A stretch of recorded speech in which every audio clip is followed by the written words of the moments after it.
Assalamualaikum warahmatullahi taala wabarakatuh.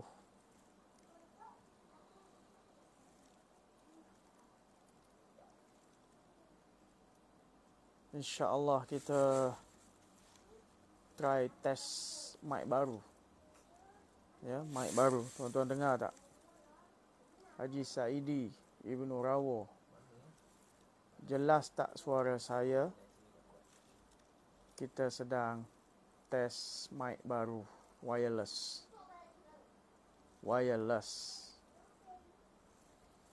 InsyaAllah malam ini kita sambung lagi pengajian penawar bagi hati. InsyaAllah ta'ala. Kuat Ibunda Cik Nur Ain ni macam mana suara anak anda? Jelas okey, jelas. Jelas ke tak jelas? Pergi Pak Muzammil cepat. Muzammil tengok. Pergi. Muzammil tengok apa tu? Tengok. Tak arah. Okay. Ini kalau dua tak masuk. Tak masuk. Tuan-tuan boleh share dan sebarkan. Boleh share lagi. Dan ambil link. Masuk dalam grup masing-masing. InsyaAllah pengajian akan dimulakan sebentar saja lagi. Mana ayahanda Cikgu Kamal by Tariq. Tuan-tuan, jangan kita gairah dapat merentas negeri, ya, sehingga kita abaikan pengajian kita. Kerana pengajian kita ini merupakan persediaan untuk merentas negeri akhirat. Ya, asal rentas negeri adalah negeri akhirat. Kenapa? Negeri asal kita ad-darul khulud, rumah selama-lamanya. Ya, rumah selama-lamanya. Ya. Jadi insyaAllah tuan-tuan, kegembiraan sebenar kita bila mana kita dapat merentas dunia ini dan masuk kubur dalam keadaan kita redha pada Allah dan Allah redha pada kita. Jadi tuan-tuan, insyaAllah kita masuk pengajian malam ini fasal yang ke-6 dan fasal yang ke-7 dia gabung sekali. Muka surat 19 kitab Jawi. Muka surat 19 kitab Jawi, ya. Muka surat 19 kitab Jawi, fasal yang ke-6 dan fasal yang ke-7 dikombinkan sekali pada menyatakan dua tangan dan dua kaki, insya-Allah.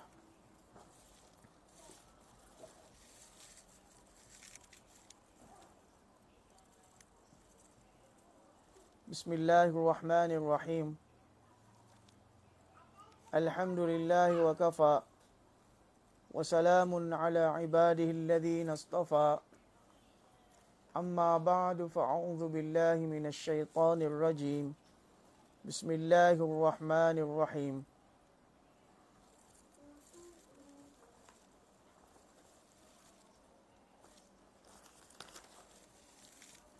قل الروح من أمر ربي سبحان ربك رب العزة عما يصفون وسلام على المرسلين والحمد لله رب العالمين اللهم صل على سيدنا محمد وعلى آل سيدنا محمد وبارك وسلم اللهم صل على سيدنا محمد وعلى آل سيدنا محمد وبارك وسلم اللهم صل على سيدنا محمد وعلى آل سيدنا محمد وبارك وسلم.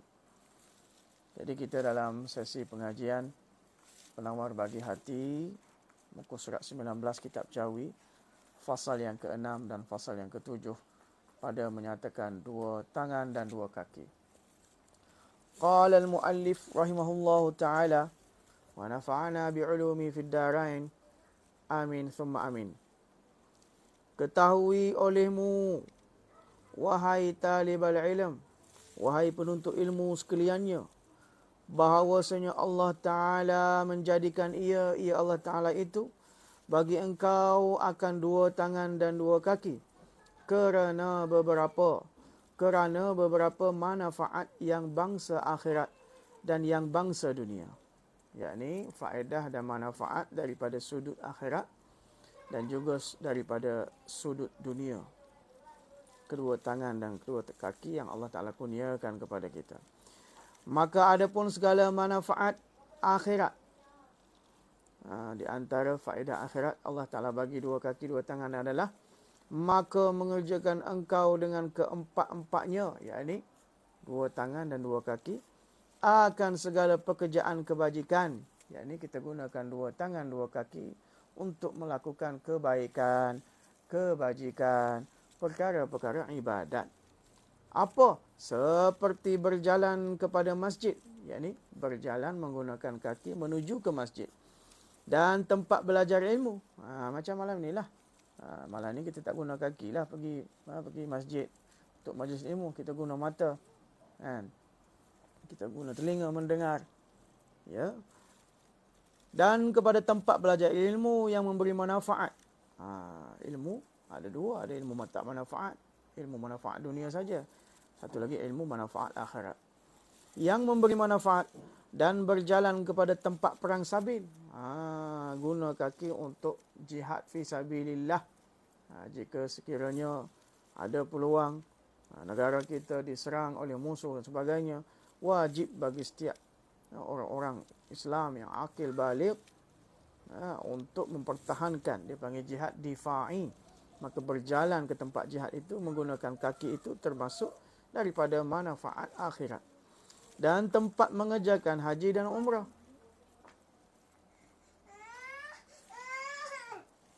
Guna kaki itu untuk mengerjakan haji dan umrah. Dan berjalan kerana ziarah dan menghubungkan rahim. Gunakan kaki. Kita kerajaan dah bagi kelonggaran rentas negeri. Maka kita guna kaki untuk berjalan kerana ziarah. Yang penting sekali, ziarah kedua ibu bapa kita yang dah lama kita tak ziarah semenjak PKP awal lagi ada setengah orang. Ya. Dan menghubungkan rahim. Bukan pergi jumpa Cik Rahim. Menghubungkan silaturrahim. Kalau ibu ayah dah tak ada, pergi jumpa pakcik kita yang masih ada. Makcik-makcik kita. Kenapa? Makcik kita, khususnya sebelah ibu, itu umpama ibu kita. Pakcik-pakcik kita seumpama ayah-ayah kita. Dan juga adik-beradik kita. Jadi gunakan kedua kaki untuk menghubungkan silaturrahim.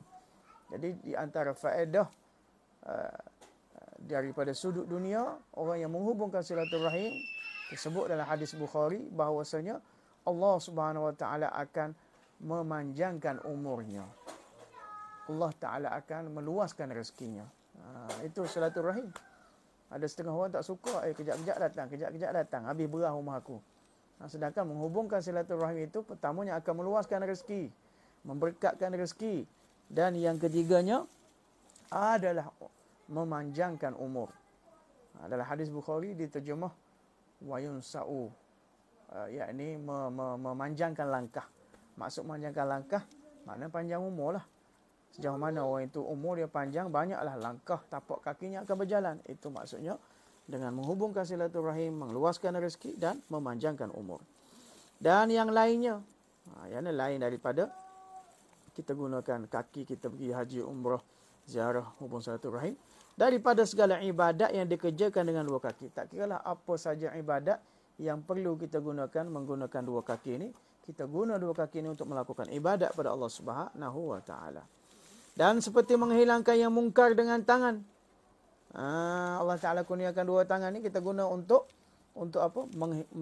Mencegah mungkar. Mencegah mungkar dengan tangan, maknanya dengan kuasa. Dengan kuasa. Dalam hadis Nabi SAW menyebut, Man ra'a minkum munkaran falyughayyirhu biyadih. Pertamanya, barang siapa di antara kamu melihat sesuatu kemungkaran berlaku, hendaklah dia ubah dengan tangannya. Ulama kata di sini maksud dengan tangan, dengan kuasanya. Fa illam yastati', Kalau kamu tidak mampu, fabilisani, barulah dengan lidah. Cegah dengan lidah, adik, tak elok bercumbu-cumbu berduaan di sini, bukan muhram. Dengan lidah kita. Dengan tangan bukan makna dengan tangan pergi penampar terus. Itu makna dengan kuasa. Kalau kita ada kuasa sebagai pencegah maksiat, sebagai kerajaan, PBT dan sebagainya, kita ubah dengan tangan, makna dengan kuasa. Yang kedua baru dengan lidah. Fa illam yastati', kalau tak mampu barulah fabilisani, dengan lidah. Fabilisani, fabiqalbih, dengan hati. Dengan hati maknanya paling kurang kita kena ada rasa sedih. Kenapa maksiat yang berleluasa, anak-anak muda mereka duduk sumbang mahram dan sebagainya. Dan juga kata ulama, fabiqalbih, dengan hati maknanya dia kena berdoa pada Allah, ya Allah, kau selamatkanlah fulan, anak fulan tadi daripada melakukan maksiat. Itu mencegah dengan tangan. Seperti menghilangkan yang mungkar dengan tangan dan menulis akan ilmu.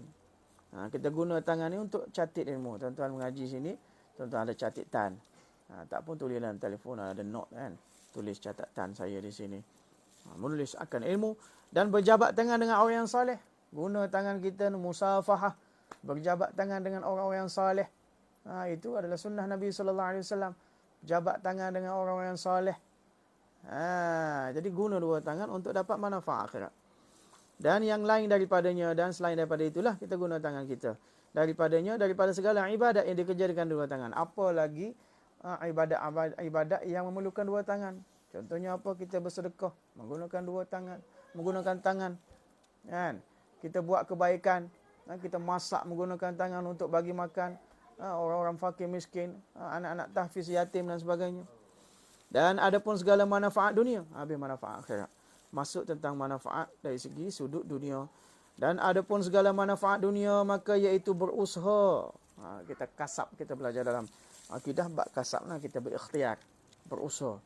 Dengan dua tangan kita ini dan dua kaki kita itu pada mencari harta benda dan segala tujuan engkau.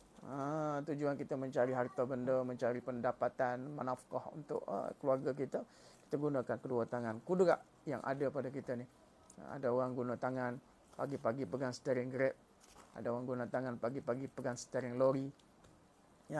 Ada orang pagi-pagi pegang cangkul, tanam pelbagai tanaman untuk mencari sesuap nasi. Begitu juga kaki, heret kaki pergi kerja.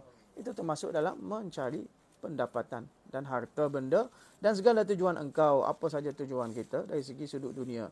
Dan memelihara engkau dengan dia daripada mudarat. Tangan dan kaki yang kita ada ni kita guna untuk mengelakkan daripada mudarat yang berlaku. Seperti apa? Seperti lari dengan kaki daripada binatang yang buas. Nak pergi kerja sebelum masuk office ada anjing-anjing yang liar, anjing gila dan sebagainya. Maka gunalah kaki untuk lari daripada gigitan anjing yang menerkam kita. Ataupun mudarat-mudarat yang lain, mengelakkan daripada terjerumus dalam lubang, dalam gaung dan sebagainya. Dan seperti menolak dengan tangan akan kejahatan orang yang menerkam ia orang yang jahat tadi akan dikau. Guna dua tangan ni, orang terkam kita, orang nak mari ragut kita, ada sedikit sebanyak ilmu defend, tahankan diri, guna tangan untuk tepis. Guna tangan untuk tepis ni, itu termasuk daripada manfaat dunia. Dan bermula mensyukur. Masuk bab syukur dah. Bagaimana kita nak mensyukuri nikmat dua tangan dan dua kaki yang Allah Ta'ala kurnia kepada kita. Maka kata muallif, dan bermula mensyukurkan nikmat kaki dan nikmat tangan ini bahawa engkau pakai akan keduanya pada segala taat. Kita nak syukur tangan kaki ini, kita guna kaki dan tangan ini pada perkara pekerjaan yang mendatangkan ketaatan pada Allah. Dan engkau pelihara keduanya daripada tiap-tiap maksiat. Itu maksud syukur sebenar. Maksud syukur sebenar, Allah Ta'ala bagi dua tangan, dua kaki. Guna tangan untuk buat ibadah. Guna kaki untuk pergi masjid dan majlis ilmu. Dan mengelakkan dua tangan ini daripada tersentuh benda yang haram. Kaki terjebak berjalan ke tempat maksiat. Itu maksud syukur. Dan engkau pelihara keduanya daripada tiap-tiap maksiat.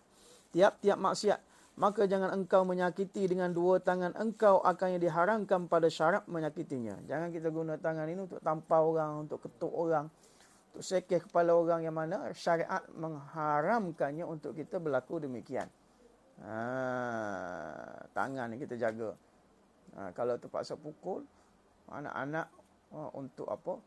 untuk takdib mengajar mereka, elakkan pukul di kawasan muka, pukul di punggung ke, di tempat lain pun, dengan sekadar untuk takdib mereka. Takdib mana mengajar adab kepada mereka. Kerana pukul itu perintah Rasulullah sallallahu alaihi wasallam, terutamanya bab sembahyang. Nabi SAW bersabda, muru auladakum, perintahlah anak-anak kamu bis solah, untuk melakukan solah, wahum, dalam keadaan mereka sab'a sinin, dalam umur berapa tahun? 7 tahun. 7 tahun suruh mereka. Dan bila mereka mencapai umur berapa tahun? 10 tahun, mereka tak sembahyang lagi, Nabi kata wadribu, dan pukullah mereka bila mana mereka berumur 10 tahun. Pukul makna bukan makna pukul sampai berdarah, pukul mengajar mereka, rotankan ketak sikit ke, supaya perkara pertama mereka disiplin dalam dunia ini, dalam bab agama ini adalah solah. Kata ulama, bila betul solah seseorang, betul lah seluruh kehidupan mereka. Bila rosak solah seorang, maka rosaklah kehidupan mereka. Sebab itulah Umar radhiyallahu anhu bila naik jadi Khalifatul Mukmin, dia kata, aku memandang solat ini satu perkara yang asas dalam agama, perkara yang paling aku nak tengok sekali. Jadi kena tengok keluarga kita, anak-anak kita solat. Jadi gunakan tangan kita ni, pelihara daripada dua tangan engkau akan diharamkan pada syarak menyakitinya. Dan jangan engkau khianat dengan kedua tangan kaki ni, akan orang yang dipercayai akan dengan dia. Contohnya ada orang yang anak yatim ke, diberi amanah pada kita untuk jaga anak-anak saudara kita, kematian ibu bapaknya contoh, khianat, diberi tanggungjawab untuk kita jaga. Jangan kita mentang-mentang bukan anak kita garang sangat, backing sangat, kita tampar, pukul dan sebagainya. Dan jangan engkau pegang dengan melainkan akal yang haram, dan jangan engkau tulis dengan keduanya. Makna di sini, dan jangan engkau pegang dengan keduanya sepatutnya. Jangan engkau pegang dengan keduanya tangan akan yang haram. Dua tangan ni jangan kita pegang benda yang haram. Apa? Pegang wanita bukan mahram, pegang arak, pegang daging-daging khinzir dan sebagainya, benda yang diharam Allah Ta'ala, jangan kita guna untuk pegang benda yang haram. Dan jangan engkau tulis dengan keduanya akan yang dilarang daripada yang dilarang. Jangan kita guna tangan kita tulis perkara yang dilarang. Menulis surat-surat yang mengadu domba. Ini zaman sekarang kita keyboard warrior kan, tulis perkataan-perkataan hikmat. Perkataan hikmat pula. Tulis perkataan-perkataan fitnah yang boleh menghangatkan suasana bergaduh. Para Facebook ni bergaduh mereka, apa orang sebut netizen. Tangan kita ni, disebabkan tangan kita orang duk bergaduh, orang duk maki disebabkan tangan kita ni buat posting pelbagai, maka elakkan dan tulis dengan keduanya akan dilarang daripada yang memberi mudarat akan orang Islam. Tangan kita tulis tadi beri mudarat kepada orang lain. Zaman sekarang ni kita tak cakap, tapi kita tulis taib. Taib itu memberi pergaduhan dan memudarat kepada orang Islam yang lain. Dan daripada ilmu yang diharamkan seperti sihir. Ataupun jangan kita gunakan tangan tadi tulis belajar ilmu sihir.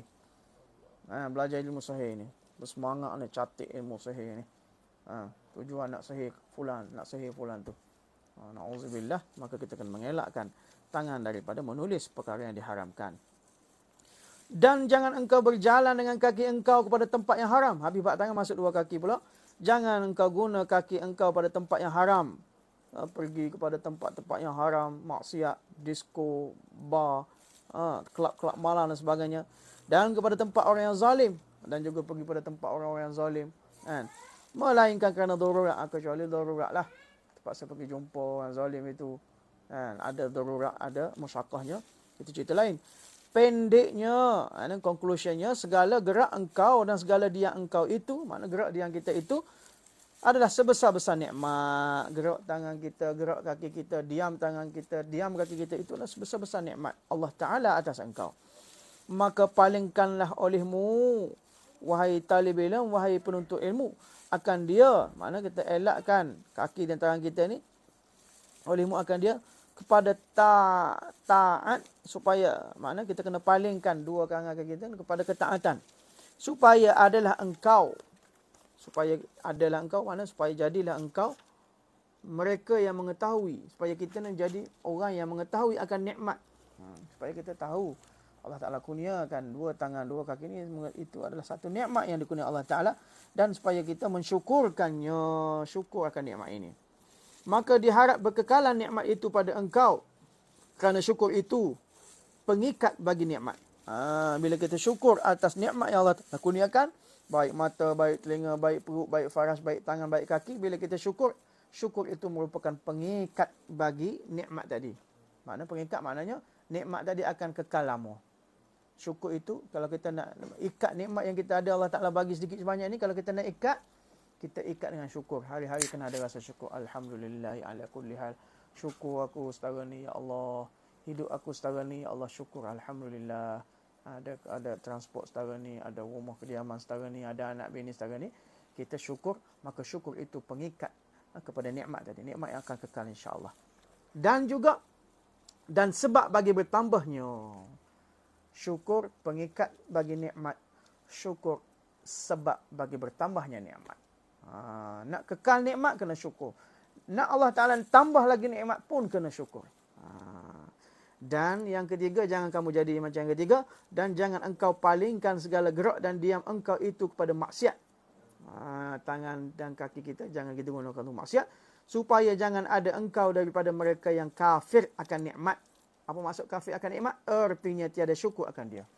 Bila kita tidak mensyukur nikmat Allah Ta'ala kurniakan kepada kita, itu dalam istilah ulama sebut sebagai kufur juga, tapi kufur nikmat nama dia. Dan itu memang dalam ayat Allah Ta'ala sebut, wala in kafartum, sekiranya kamu kufur, sekiranya kamu kafir. Kafir di sini mana? Kufur nikmat. Maknanya kamu tak syukur nikmat Allah Ta'ala bagi pada kamu. Kamu masih tidak puas hati dengan Allah Subhanahu wa taala, tidak redha terhadap ketentuan Allah Subhanahu wa taala, kamu tidak mensyukuri. Inna azabi lasyadid, kata Allah Taala, sesungguhnya azab aku amat pedih sekali. Tunggulah azab aku akan menimpa kamu. Maka sebab itulah kata artinya tiada syukur akan dia, maka itu panggil kafir nikmat, kufur nikmat. Maka sebab, jadi kufur nikmat itu sebab bagi apa? Sebab bagi ditanggalkan nikmat itu. Bukan ditinggalkan, ditanggalkan nikmat itu. Dan sebab bagi siksa yang bersangatan pada hari mensiksakan atas mereka itu oleh segala lidah mereka itu. Jadi bila kita kufur nikmat, kita tak syukur nikmat Allah Ta'ala kurnia pada kita, kufur nikmat itu merupakan sebab tertanggalnya nikmat yang kita ada ni. Sebab tu kita tengok kadang-kadang nikmat yang Allah Ta'ala bagi kepada kita, baik dari segi rezekinya, baik dari segi rumah tangganya, apa saja, kadang-kadang Allah Ta'ala tarik disebabkan kita tak syukur, kena cek balik. Kita istighfar balik dan kita syukur pada Allah Ta'ala. Lidah kita sentiasa menyebut Alhamdulillahi ala kulli hal. Segala puji bagi Allah di atas setiap hal dan keadaan yang ditimpa ke atas aku. Kenapa?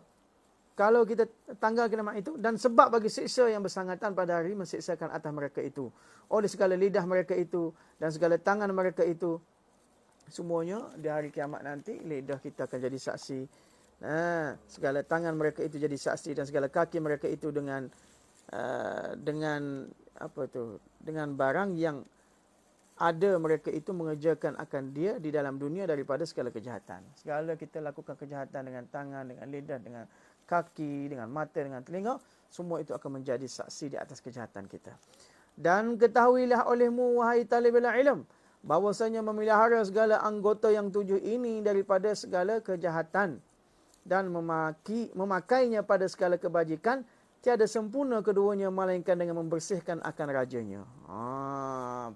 Pun begitu kita duk belajar daripada mata, perut, lidah, tangan, kaki dan sebagainya, tak sempurna lagi. Anggota 7 ini, kita nak pelihara anggota 7 ini daripada segala kejahatan dan kita nak pakaikan anggota 7 kita ni pada segala kebajikan, tidak sempurna lagi keduanya. Melainkan dengan keduanya, maknanya kita nak guna pelihara daripada kita nak memelihara daripada kejahatan dan kita nak memakai untuk kebajikan. Itu maksud keduanya. Tiada sempurna keduanya melainkan dengan membersihkan akan rajanya terlebih dahulu. Raja segala anggota. Tadi anggota 7, ada raja dia, sultan dia. Siapa rajanya? Daripada segala perangai yang dicela, yakni perangai yang mazmumah seperti riak, riak menunjuk segala ibadah, dan takabur, rasa diri hebat, dan dengki, hasad, jealous, dan kikir, kedekut, Kedekut, tak hidung masing dia panggil. Dan bakhil juga dipanggil dan lainnya. Maka dia kata dikehendaki dengan rajanya itu, iaitulah hati. Yang dimaksudkan dengan raja 7 anggota tadi adalah dil hai, dil hati. Dil hai kata Nabi, itu adalah hati. Kita masuk bab hati sikit je. Kita masuk seterusnya, kitab yang kedua pada menyatakan kalbun. Kalbun, dengan qaf, jangan baca dengan kaf. Kalau kaf jadi kalbun, kalbun jadi anjing. Kalbun itu hati ataupun jantung, artinya jantung. Dan padanya 10 bab. Padanya 10 bab yang mengandungi akan sifat kecelaan yang 10. Sini kita cerita ada 10 bab yang mana terkandung dalamnya sifat-sifat mazmumah. Ada 10 sifat mazmumah. Maka ketahuilah olehmu, wahai penuntut ilmu, bahawasanya kalbun, kalb itu ada baginya 2 makna. Hati itu ada 2 makna di sini. Pertama, bila disebut hati ada 2 makna. Ingat. Pertama, kalbun jasmaniyun, yakni kalbun jasmani. Apa yang dimasukkan dalam kalbun jasmani? Iaitu daging yang ditaruh di dalam dada sebelah kiri. Dada sebelah kiri ini ada satu daging yang menyerupai ia daging tadi akan jantung pisang. Macam jantung pisang di sebelah kiri ini jantung jasmani.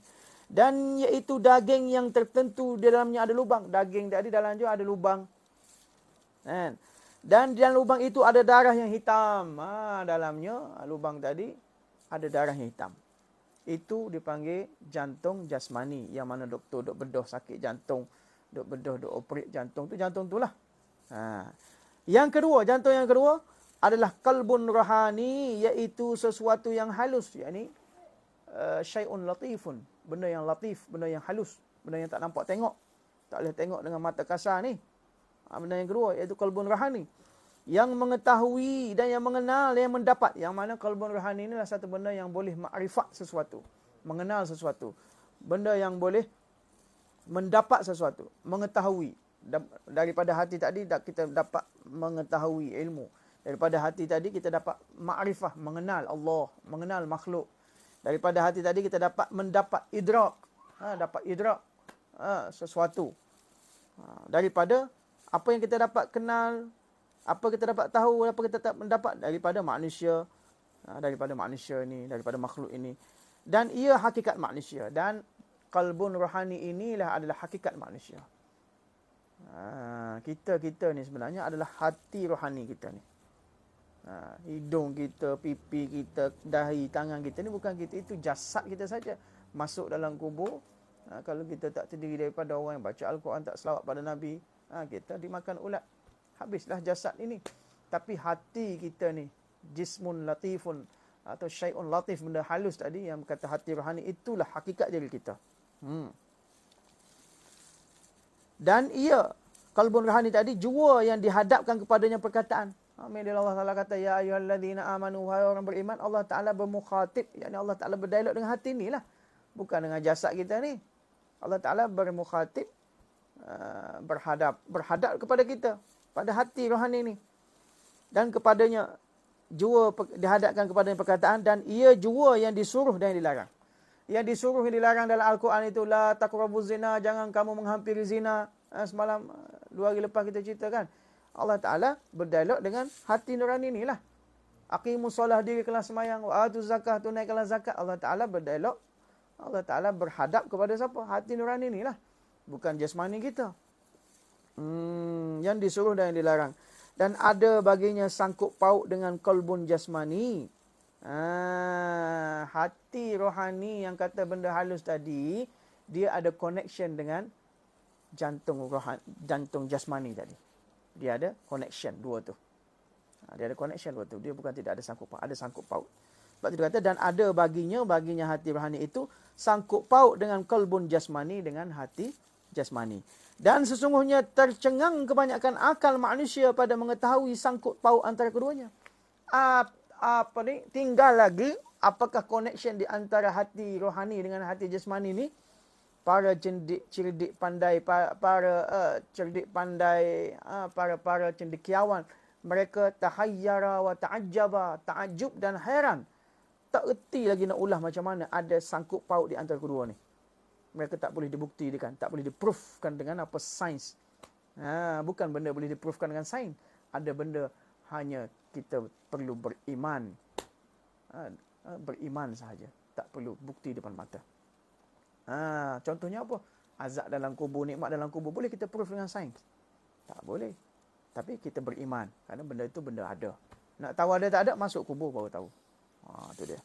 Jadi berkenaan connection hati jasmani dengan hati rohani ini, para cerdik pandai masih tercengang, takjub dan hairan pada mengetahui sangkut paut antara keduanya. Kerana apa? Kerana persangkutan keduanya, iaitu connection di antara rohani dan jasmani ini, menyerupai akan persangkutan arak dan jisim, atau persangkutan yang memakai perkakas dengan perkakas. Cuma kita boleh cerita connection di antara hati jasmani dengan hati rohani di dalamnya ini, seperti mana connection sangkut paut di antara jisim dan arab. Ingat lagi tak tuan-tuan kita belajar akidah, mana jisim, mana arab? Jisim seperti mana manis pada gula. Manis itu arab, gula itu jisim. Manis, dia nak menonjolkan kemanisan tadi, dia tidak boleh seorang-seorang. Dia terpaksa tumpang tubuh gula. Demikian juga pedas, dia tak boleh tonjolkan kepedasan dia seorang-seorang. Untuk menonjolkan kepedasan dia terpaksa zahir pada cili, cabai, lada dan sebagainya. Bagaimana garam juga, masin pada garam tadi juga perlu menumpang pada zat garam. Demikian juga hati rohani ini, connection dengannya hati jasmani itu ibarat hati rohani itu arab, seperti manis tadi. Dan hati jasmani itu seperti tubuh gula itu sendiri. Ataupun pedas itu ibarat hati rohani, yang mana terpaksa tumpang jisim, cabai, lada dan sebagainya. Demikianlah hati rohani kita, hak lembut, hak halus ni, hak tak nampak tengok ni, seolah-olah dia terpaksa menumpang tubuh ataupun jantung jasmani. Fahim tum? Boleh faham? Kalau siapa faham, komen fahim tu, alhamdulillah. Fahim tu, alhamdulillah.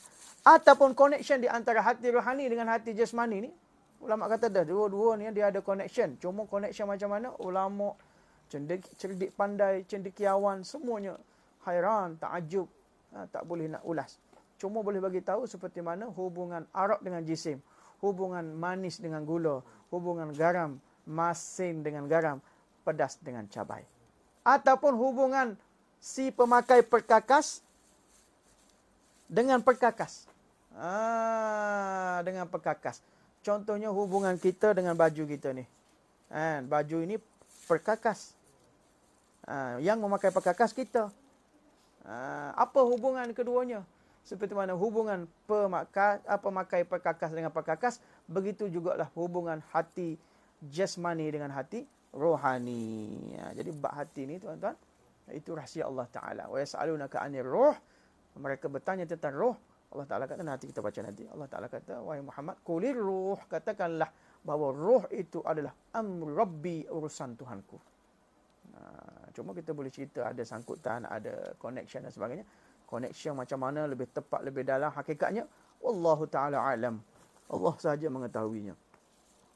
Dan apabila disebutkan akan jantung dalam kitab ini, dalam kitab itu, maka dikehendakinya yang dimuradkannya makna yang kedua. Dan ialah yang dikehendaki dengan firman Allah Ta'ala. Jadi dalam mana-mana kitab, khususnya kitab kita nak baca ni, bila sebut jantung, jangan kita ingat yang dimaksudkan jantung itu makna pertama, yakni hati jasmani. Tapi yang dimaksudkannya adalah hati rohani.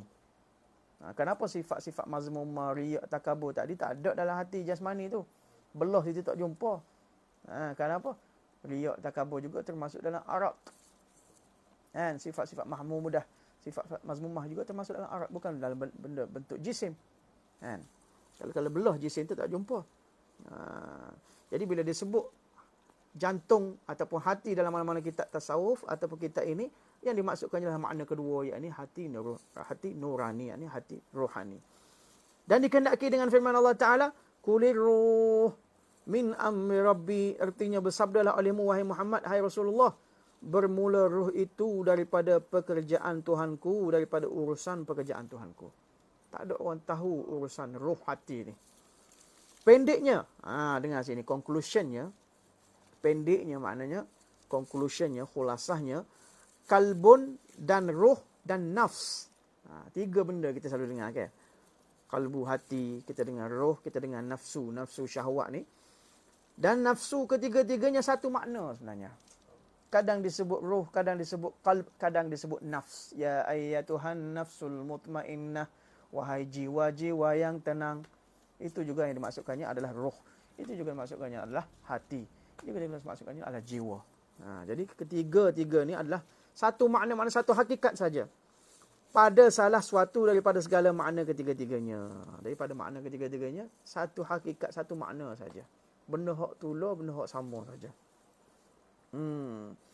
Berkata akan dia oleh Hujjatul Islam Al-Imam Al-Ghazali dalam Ihya Ulumuddin. Apa kata Imam Ghazali berkenaan tiga perkara ni?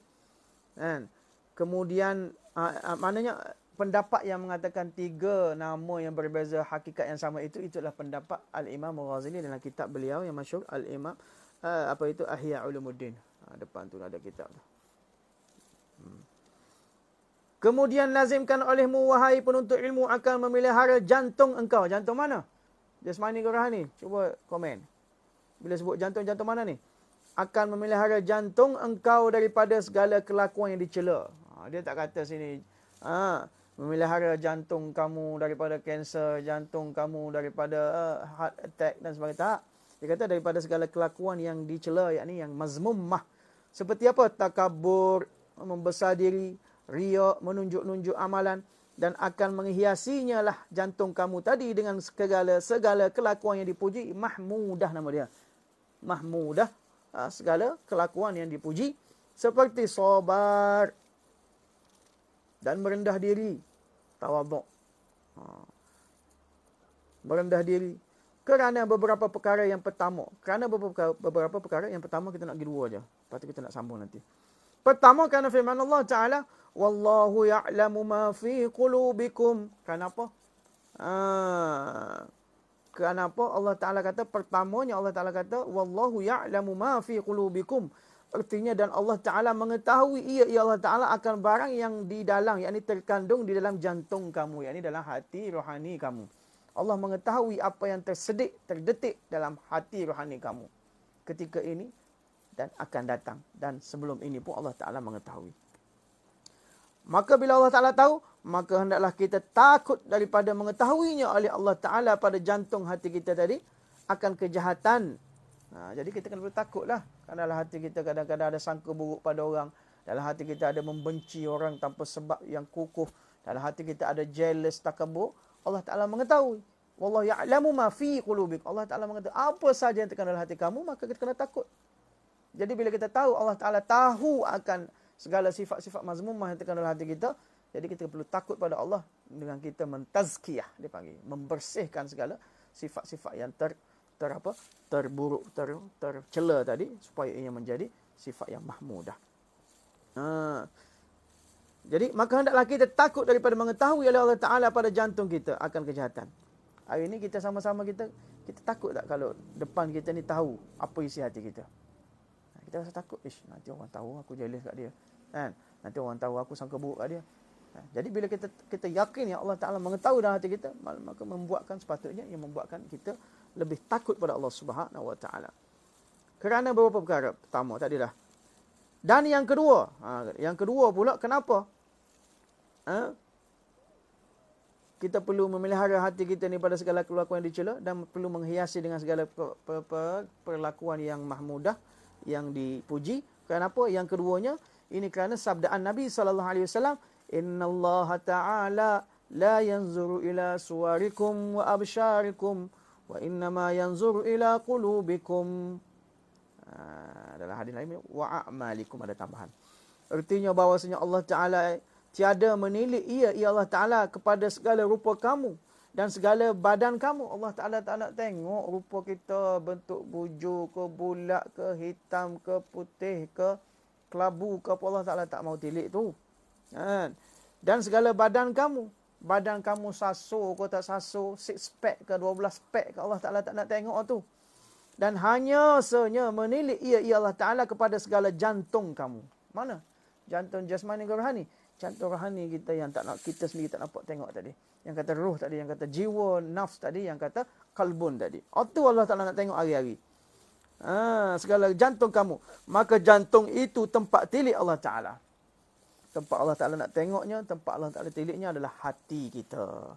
Maka tiada patut bagi kita menghiasi muka kita. Maknanya tak patutlah kita pagi-pagi duk tengok cermin muka kita saja. Ada jerawat ke tak jerawat, pagi-pagi tengok cermin picit jerawat sana. Tengok bulu mata lendik tak lendik. Kita duk tengok tak patut di sini, maknanya tak patut kita duduk jaga hias muka kita, muka jasmani saja. Yang ia tempat tilik manusia, yang mana? Ianya tempat tilik manusia. Kita ni nak tunjuk kepada siapa nanti? Di hari akhirat nanti Allah Ta'ala sebut yauma la yanfa'u malun wala banun. Hari kiamat nanti, hari yang mana tidak akan memberi manfaat faedah malun, baik harta kamu, wa banun, baik anak pinak kamu. Dunia ni kita bergantung harap kepada pertamanya harta kita. Tak apa aku duit banyak, tak apa aset banyak dalam bank. Yang kedua, bila dah pencen, duit dah tak ada, kita berpaksi pula, bergantung pula ada anak. Anak aku yang pertama doktor, yang kedua engineer, yang ketiga profesor. Kan? Tapi di hari akhirat Allah Ta'ala kata, yauma la yanfa'u malun wala banun. Hari kiamat, hari yang tak akan memberi faedah harta kamu, baik anak pinak. Illa man atallaha, kecuali mereka yang mendatangi Allah biqalbin salim, dengan hati. Allah Ta'ala nak tengok kamu bawa hati lagu mana. Nak tengok bawa hati yang tercela ke ataupun terpuji. Kerana ia tempat tilik manusia. Dan kita biarkan jantung kita kotor. Kita nak jaga muka zahir kita dengan make-upnya, dengan MW-nya, Meriki-nya, sebagainya. Tapi kita biarkan hati kita kotor.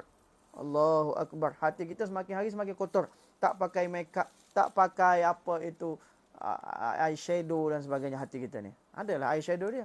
Eyeshadow hati apa? Zikrullah. Make-up hati apa? Selawat pada Nabi sallallahu alaihi wasallam. Autosol dia apa? Pembersih dia apa? Istighfar kepada Allah Subhanahu wa taala. Itu kita tak jaga. Berlumpur dengan segala sifat kecelaan. Hati kita ni kalau kita belah, kalau kita Allah Taala bagi mata untuk nampak hati kita ni, dah berlumuk dengan sifat-sifat mazmumah, kecelaan. Yang ia tempat tilik bagi Tuhan kita. Mana hati yang kita, mana tempat tilik Tuhan kita, kita biar berlumpur, berselut. Adapun muka tempat tilik manusia, hari-hari kita servis, hari-hari kita make up dia. Bahkan sayu gia bagi yang berakal membersihkan jantungnya dan menghiasinya, yang jantung tadi lebih bersangatan daripada membersihkan dan menghiasi mukanya. Maknanya orang yang cerdik, orang berakal, patutnya dia tawajuh, dia fokus untuk bersih hati itu lebih daripada dia fokus untuk bersihkan muka dia. Para mukminat, khususnya orang perempuan wanita ni, banyak mereka habiskan untuk bersih muka dengan pelbagainya alat-alat solid. Tapi berapa duit kita gunakan untuk kita bayar, belanjakan untuk bersihkan hati kita? Tak banyak duit pun, duduk dengan line habis data sikit je. Itu pun kita tak nak duduk dalam majlis penyucian jiwa dan hati kita, tuan-tuan. Daripada membersihkan dan menghiasi mukanya. Dan yang ketiga itu kita sambung selepas ini insya-Allah taala masuk, tuan-tuan tanda ya. Dan yang ketiga muka surat 21, insya-Allah kita masuk sebab yang ketiga dia ada berapa? 4 5 ada 4 5 6 sebab. InsyaAllah kita habiskan situ, barulah kita masuk pada menyatakan syarhut ta'am.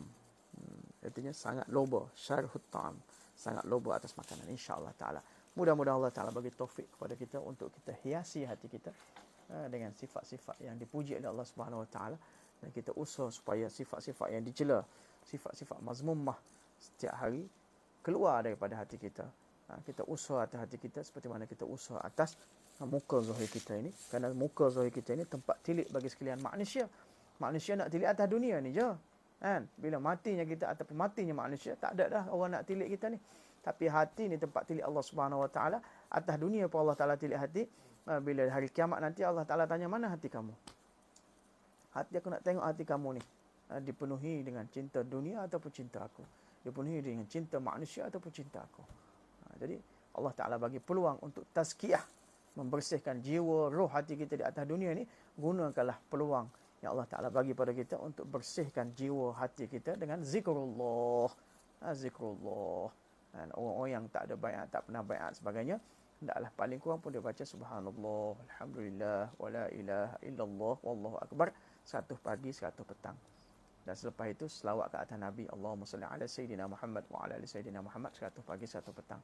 Dan istighfar di atas dosa-dosa kita, astaghfirullahalazim, astaghfirullahalazim 300 pagi, 300 petang. Kita buat ini sebagai penyucian jiwa, sebagai kita yang dikata nak solekkan apa itu muka hati kita tu. Mudah-mudahan Allah Ta'ala bagi taufik pada saya dan tuan-tuan untuk kita sama-sama membersihkan hati kita yang mana ianya menjadi tempat tilik bagi Allah Subhanahu Wa Ta'ala. Dan Allah Ta'ala nak tengok hati kita nanti insya-Allah. Wa akhiru da'wana alhamdulillahi rabbil alamin. Wallahu a'lam wa ilmuhu atam. Bismillahirrahmanirrahim. Allahumma faqihna fid din wa 'amna at-ta'wil wahdina ila sawa'is sabil. Rabbi zidna ilma, rabbi zidna ilma, warzuqna fahma. Allahumma maghfiratuka awsa'u min zunubina ورحمتك أرجع عندنا من أعمالنا. اللهم طهر قلبي عن سيئتك، اللهم طهر قلبي عن معصيتك، اللهم نور قلوبنا، اللهم طهر قلوبنا عن معصيتك، ونور قلوبنا بذكرك، اللهم نور قلوبنا بمحبتك ومعرفتك برحمتك يا أرحم الراحمين. اللهم اقضي حاجاتنا وهي أنت ورضاك.